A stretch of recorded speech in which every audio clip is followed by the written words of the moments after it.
It's been 50 years since the release of the very first Exorcist film, and now we have a new sequel that dismisses the previous sequels and is a continuation of that first film story, in a sense.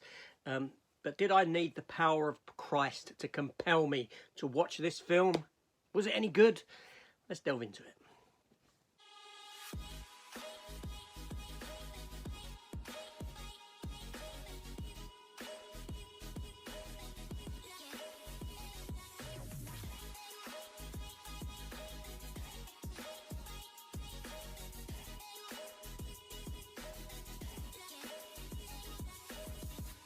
I need an old priest and a young priest. The power of Christ compels you.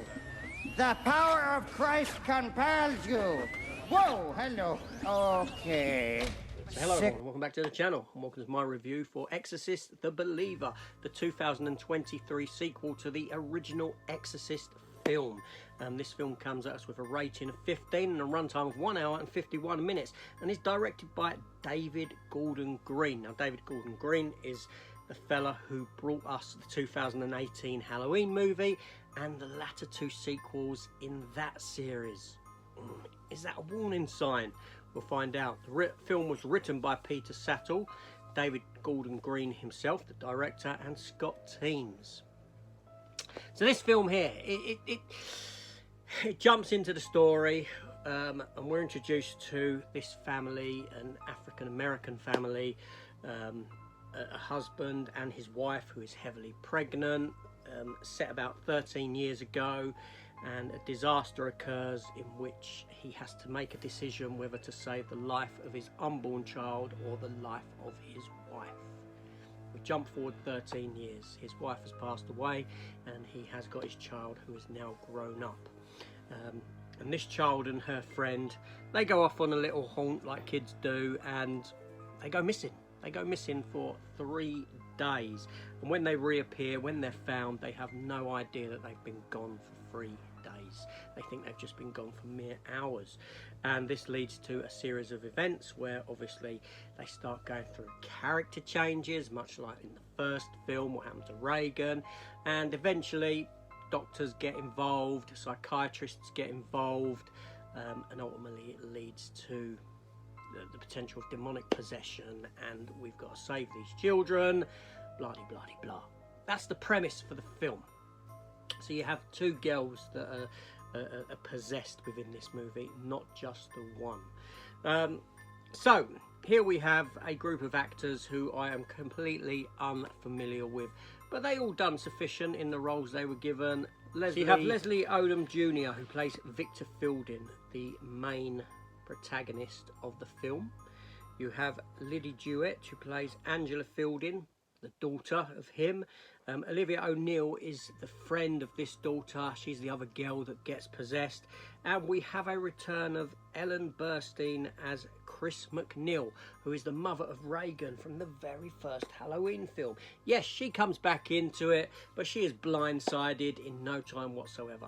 She's more of an extended cameo more than anything else. So this film here, you know, I'm not going to go into the story in too much depth to give you any spoilers if you haven't seen it. But pretty much it plays like a generic possession movie, unfortunately. Even with its callbacks to that original Exorcist film, it's a film far removed from that. It's very convoluted in what it does in the plot, and there's an involvement by a whole lot of characters within the movie. Characters the film doesn't even want to spend time developing properly. So that is a big cause of concern for the movie. At the Exorcist stages, you've got about half a dozen people in the room with the 2 girls being exorcised. People come, people go. It's very sort of fractured in that sense in its writing, unfortunately. It's kind of like we've got to try and give you more rather than try and give you less, and in that the film ends up failing. Now the film is nicely shot, it's nicely directed. You know, David Gordon Green is I think he's a decent director, nothing outstanding, but he's capable at what he does. The film has callbacks in its soundtrack to the original sort of Exorcist with the Tubular Bells theme and this sort of a thing, but it doesn't. Even the first Exorcist now feels kind of tame, and this film seems even tamer than that film in what it does and what it tries to do with the girls being possessed. I can never get my head around the fact that psychiatrists are trying to say, oh, it's a psychiatric problem. Well, explain to me the eye colour change of the girls then, of my daughter. Explain to me why her eyes have gone from whatever colour they are to an evil-looking, browny, kind of soupy colour. Do you know what I mean? What, she put contacts in or something?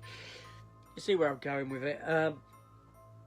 The film makes some, it has a good story in there somewhere, buried in there.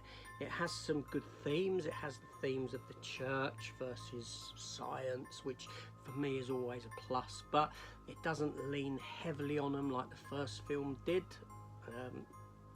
which is unfortunate. The film, it wants to be far smarter than what it actually is. It wants to be something more, something more in depth, and apparently this is the first of a trilogy, and why do they have to go into these films with that in mind, with the money making potential in mind? Why can't we just think about making a decent movie, a one and done decent movie, rather than trying to open it up to a bigger world and a bigger story context? Now, the sort of ending and the choice, shall we say, was signposted. It was obvious if you're familiar with the first film and the lies of the devil and all this sort of a thing. So it kind of signposted what was going to happen there. Out of the two girls, I do think that the white girl was the one that came off better as an actress than the black girl, or the African American girl, however you want me to term that. I don't know what's politically correct these days and what's not. Whatever is today won't be tomorrow anyway, so who gives a toss? But yeah, so unfortunately it's a film that, intriguing in its concept, just felt very mediocre, very by the numbers, kind of like you're onto a, you've got the basis of a good story, but you don't deliver with it, unfortunately. The film does end with a cameo appearance, and we're kind of left off with things there.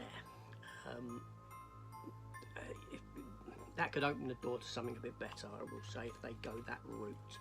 But anyway, so yeah, very sort of middle of the road movie, a film that really doesn't feel like it's needed or required. And honestly, a few changes, name it something else, you've just got a standard demonic possession movie. There we go.